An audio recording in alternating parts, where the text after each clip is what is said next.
Boo! It's been a while.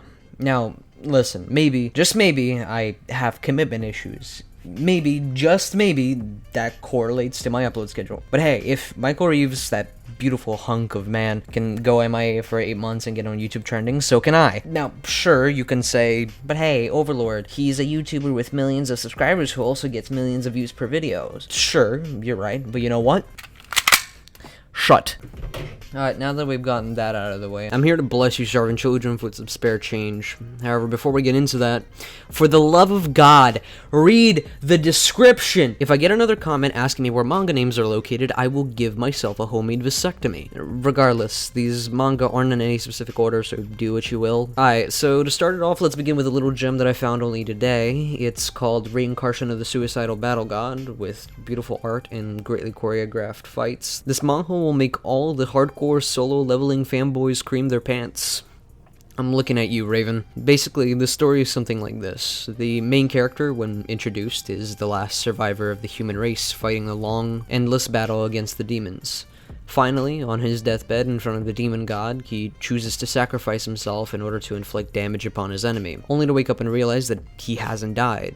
No, he has, but he's given a second chance to go back into the past.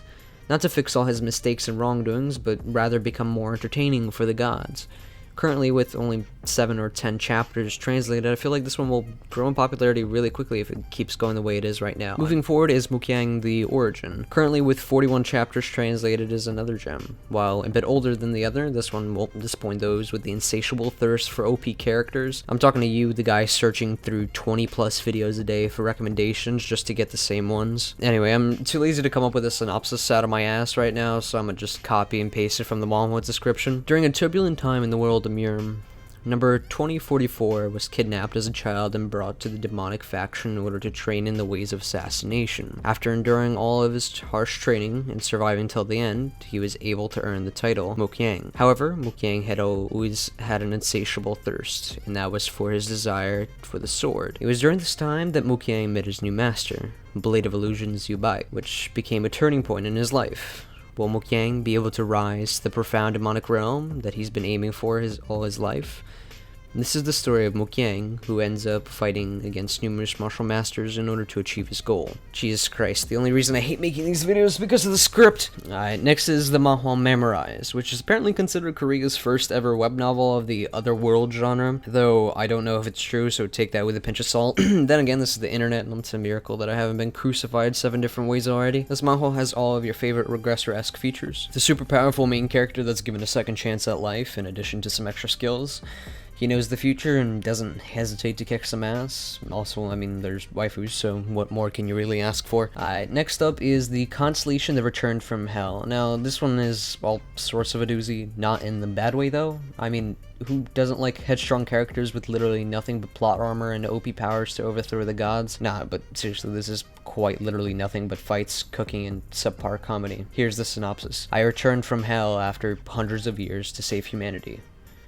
Like, literally, there's nothing else to it. Go read it. And next is Volcanic Age, a personal favorite of mine when it comes to martial arts manga with a fairly well-developed world as well as a cast of characters. So there's nothing really to complain about. I mean, mind you, it's currently at 179 chapters, so there's a lot of binging to do. As for the description, I'm sorry about my Korean pronunciation. Jusei-chon, a man who survives the Age of War through sheer luck and becomes Hwasan faction's elder, only to live a life full of regrets and doubts. He then lies on his deathbed waiting for the inevitable when he is returned to the past. I swear I only read either isekai or I'm just unconsciously addicted at this point. Following is Return to Player.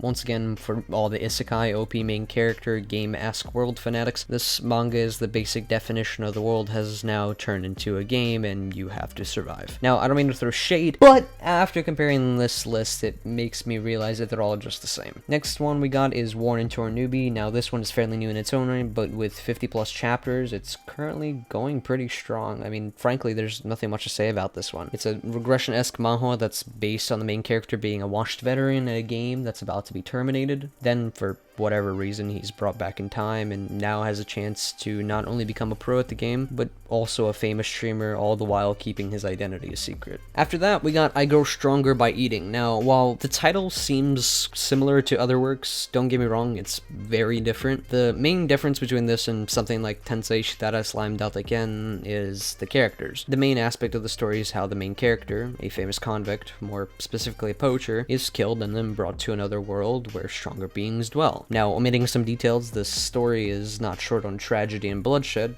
The main character is something along the lines of a maniac that's set on becoming stronger, meanwhile lacking any and all morals. So I'm sure you monsters will enjoy this. Next one is The Undefeatable Swordsman. Currently with 72 chapters out, it's a great cultivation manga, though a fair warning to most, it starts off painfully slow and it takes a little while to kick in, but when it does, it won't disappoint. Here's the description. This is the story of Sungwoo Moon, the village inn owner's son. Sungwoo Moon is weak as a young boy whose condition only worsens when he suffers the loss of his intellect due to the Sansuhua, a painting gifted by a sage. But unbeknownst to everyone, his life is about to change, and a new destiny awaits him. When he turns 20, not only does he undergo an awakening, but he also sees the undefeatable flower blooming in the painting. What could all of this mean for Woo Moon? And what strange world awaits him? I mean, I definitely recommend this one to anyone who enjoys cultivation manga and manhwa, since this one is one of the better ones. Alright, so because I'm lazy as hell and I don't feel like looking for other manhwa for you guys, this last one will be a manga, so suffer. The last one is The Greatest Clan. Probably out of all the manhwa previously mentioned, this is the darkest out of all of them. In its own right, it makes sense. The genres of psychological, shonen, and tragedy are prevalent, even though there are only 18 chapters out. I think more by now that I'm recording this. Regardless, I enjoyed reading the bit that's out currently. The basic premise is how the MC, Noel, aspires to be like his grandfather and wants to become the strongest seeker, aka something akin to an adventurer in this world. However, when he's given the weakest job, talker, someone who buffs others with their words, he changes his plans. He chooses that his course of action will be to create the strongest clan rather than be the strongest individual. And through his ruthless decisions and actions, he might be seen as the villain, but he is nevertheless effective. This manga, in my own opinion, is an interesting concept and plays well on the border of what is right and what is wrong, and therefore earning a special spot on this list because I like it. Also because I'm lazy as all hell, but that's besides the point.